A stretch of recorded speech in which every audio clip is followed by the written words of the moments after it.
plane's that next to you, huh? Yeah, wherever the American plane came in. It's right over there.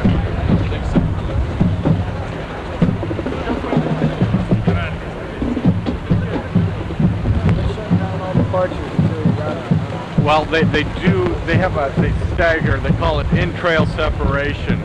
And when they start an hour in advance of delaying flights in like 10 to 15 minutes.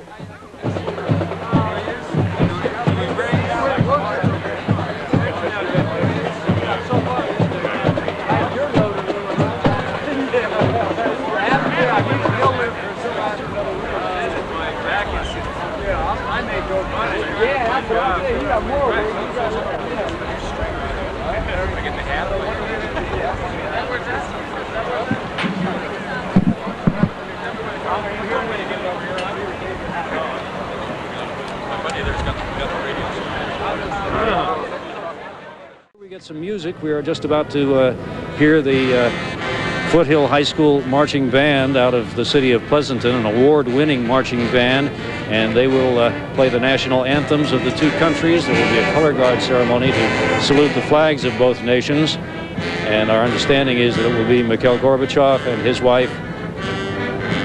This is, in fact, the Soviet national anthem. Let's see if we can get a microphone on it.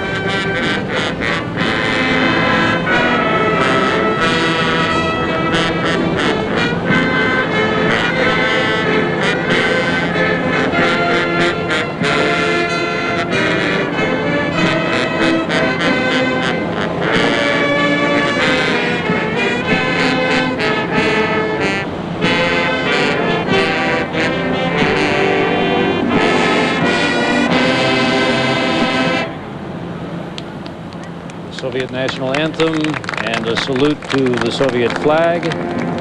Not a bad rendition. Now the American national anthem, and if our cameras can get over there, we will see the American flag flying to its left.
Foothill High School marching band out of Fremont and a color guard from that same school, and they're, out of Pleasanton. They are from the city of Pleasanton, playing both the Soviet and the American national anthems. You saw the color guard presenting the flags of both nations, and salutes coming from the Soviet Presidential Party and the dignitaries from San Francisco and the state of California on hand here at this. Seated from this airport up the freeways into the city of San Francisco, carrying the kind of dignitaries we have here. We have not yet seen whether the Soviet president boarded his limousine. I don't know, perhaps back in the studio you have seen that. Can you fill me in? Yes, in fact. He is aboard his limousine. We have learned that the Soviet president is in his limousine. That is the one quite clearly with the Russian flag on the front of it. Okay, we're looking at that limousine right now, and perhaps you can see the Soviet flag, the red flag with the hammer and sickle on the right front fender of that limousine is carrying the Soviet president, Mikhail Gorbachev, and his wife, Raisa. It is immediately followed by a black Bronco with tinted windows in the back that has the cadre of very elite forces of the Secret Service, given the protection of Mikhail Gorbachev while he is in this country. The forces in the back of that limousine are sometimes described as their most highly trained and would deal with any kind of threat to the Soviet president. But obviously they are not talking about any of those if there have been any palpable and believable threats for this visit here to San Francisco. A very trained force of Secret Service people on hand, however, for all of this, and security for the entire visit expected to be as tight as anything you'd see for a head of state coming in. Wilson? to the city. Yes. Emerald had mentioned 133 folks in Gorbachev's personal party, and we understand a couple of dozen of those are his personal security forces as well, and apparently everybody gets along very well in the USSR, U.S. security world. They've been cooperating all along, and in fact, American security officials apparently feel there is nothing that they anticipate being untoward. They have sort of made an assessment that they expect things to be pretty peaceful. Can you get any feeling for us about the crowd, how big it is and how enthusiastic they are? Well, there's no real way to estimate the size of this crowd. They are stretched out along a perimeter that I can't see very well from my vantage point, to be honest with you. But they're all invited, I take it. They're not. No one could just wander in anyway and see. That is true. This is a security area of the airport, and nobody, I can guarantee you that, nobody got out here without proper credentials.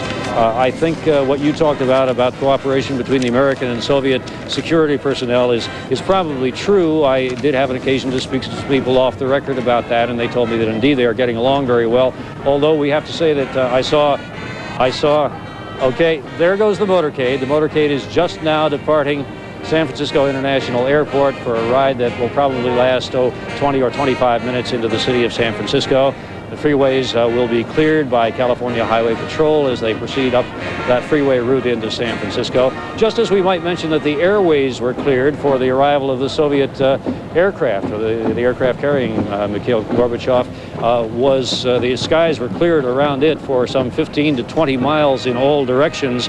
And San Francisco International Airport had its arrivals going to a single runway while the Soviet president was here on the ground, and there were no departures from San Francisco International Airport during the pendency of his visit to these grounds. Now that he is leaving, departures will resume once again, but they did not want to take the chance of anything happening, anything untoward, an aircraft mishap perhaps causing more confusion. They simply didn't want that.